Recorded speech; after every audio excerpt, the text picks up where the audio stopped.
the voice of the creative economy. With Vincent Heeringa. Yes, Vincent Heeringa from Idealog.co.nz, the all-new Idealog. Good morning, Vincent. Good morning, Wammo. Good morning. Now, last week, or the week before, we were talking about the magazine and how that was evolving and reshaping itself. And now the website has since followed as well.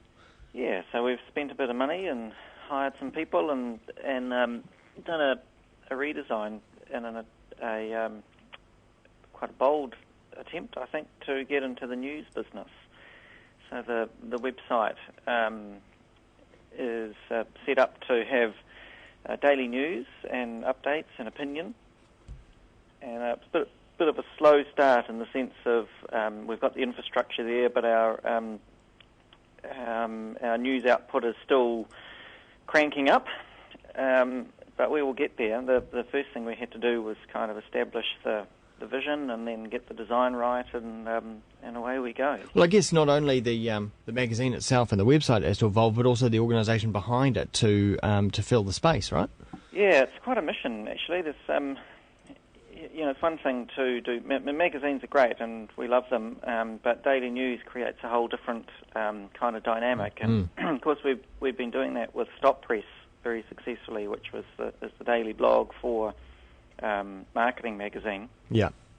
And I guess the success of that has encouraged us to push further into the business space. And Idealog occupies a really interesting space where I suppose we're still a niche of business. We're not general news, so you're not going to necessarily read about the Dow Jones moving up and down, the NZX 50, blah blah. Because that's already well filled. It's pretty well covered here by the other daily media. What we see, Wammo, is this business person that has been generally ignored, and that's the business leader, the business innovator, who really wants to know how to do it better. So the focus is on strategy and case studies and stories of companies and discussions about how to grow companies rather than about economics or politics. So it's the bigger picture rather than the micro daily kind of grind of business. Yeah, I suppose so. I mean, what we would like to do is the Charlie story, which is the main story featured there, is the news was that they have sold their company, have sold Charlie's fruit juice to Asahi, the Japanese beer company. And the opportunity to me, it seems, is, well, the news is over in a day, but what potentially can be discussed there is, how was the deal done? Is it a good deal? Is it a bad deal? And also kind of more reflective, I suppose, to say, is this the kind of thing that's good for New Zealand when we have so few global brands, and the ones that do show potential to grow are often snapped up by foreign companies. Well, what are your thoughts on that then? Well, obviously it's their choice, it's their company, and good for them. For you've got to give them, before I criticise them, you've got to give them credit for building up a company worth $130 million. I haven't, so good for them, and well done. And that's new money coming into New Zealand. But I also think, what a shame, actually, that they didn't sell a partial share rather than 100%. And, that was probably not the deal that was on the table. But, we don't have... In Australia, you have quite significant Australian-owned companies that have gone global. And we just don't have those in New Zealand. I mean, they have the likes of BHP and Billabong and... their wine companies. All we have is Fonterra. We have Fonterra, and that's good. It's good that we've got Fonterra, but we need more.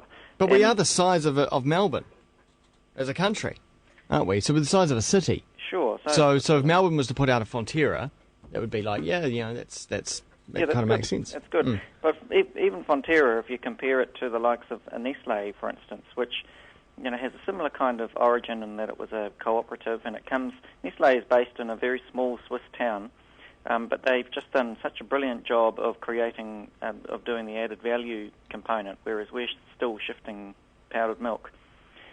And so the challenge, I suppose, that Idealog likes to lay down and as a theme that tries to come through all the time is how do we grow businesses to actually become really significant players and significant owners of intellectual property rather than shifters of stuff.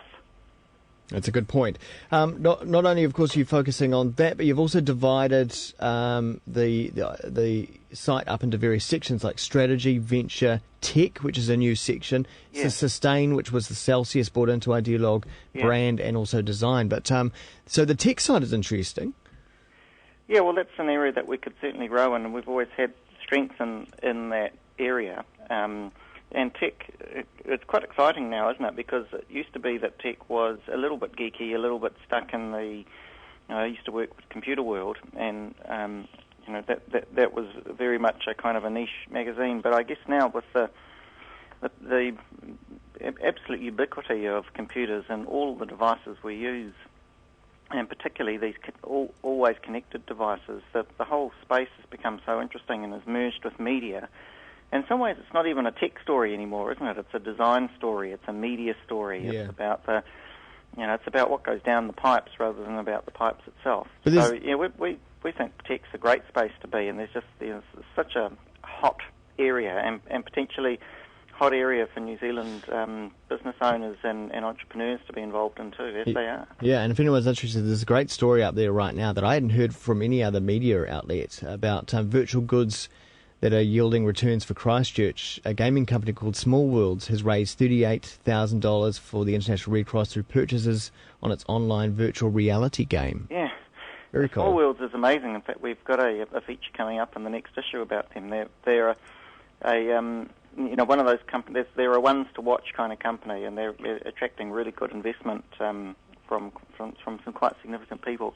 Yeah, it's exactly the thing I'm talking about, Wammo. I think there's a huge amount of stuff happening in New Zealand that's not covered by the mainstream media, just because I guess they have their own capacity constraints. But I think that space, that entrepreneurial space, is where we could be. Very nice. Well, check it out. It's idealog.co.nz. Vincent, cheers. Nice to talk to you. Thanks, Wammo. Time now here on Kiwi, coming up to 10 minutes away from 8.